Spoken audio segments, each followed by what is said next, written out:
see as all these young quarterbacks come into the league. He going to make it, he going to make it, he going to make it.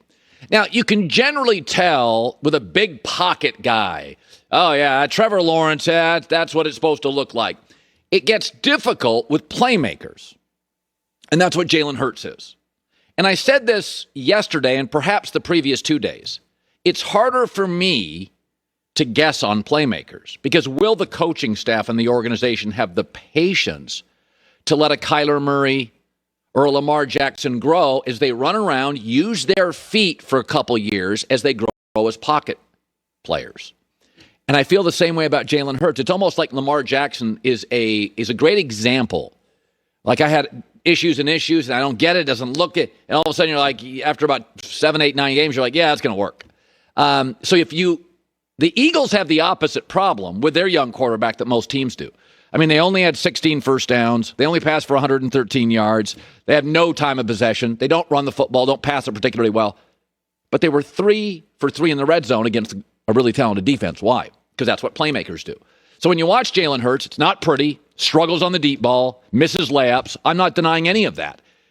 But so did Kyler Murray in the first year. And so did Lamar Jackson looked a little different. Is that, yes, this year they could not keep up with the Cowboys offense or Kansas City's offense. Well, of course not.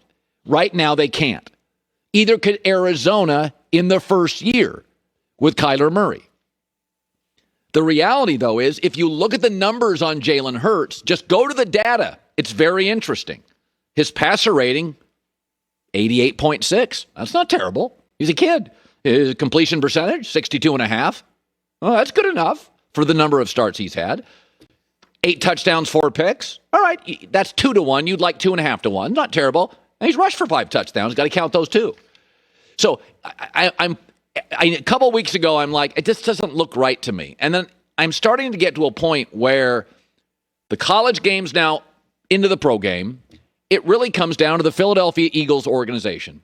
Because the Ravens went all in on Lamar, and Arizona went all in on Kyler.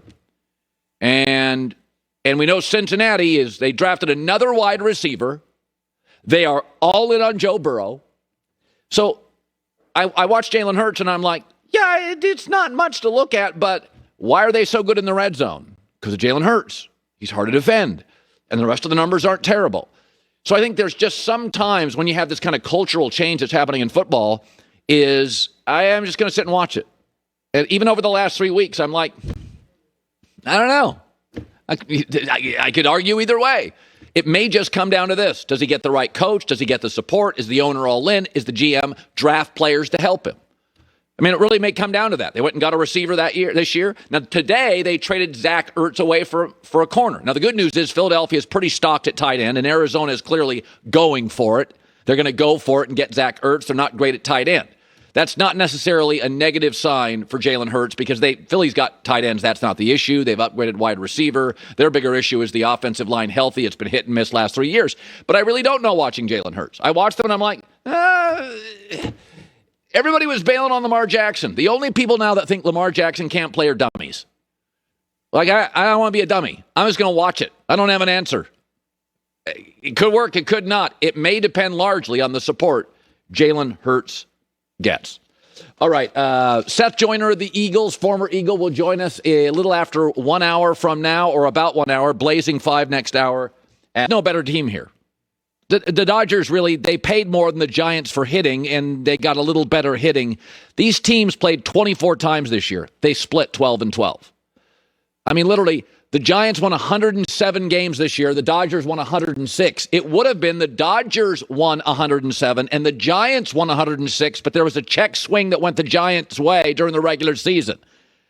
I mean, the batting average, Dodgers hit 244, Giants hit 247. Home runs, Dodgers hit 242, Giants hit 246.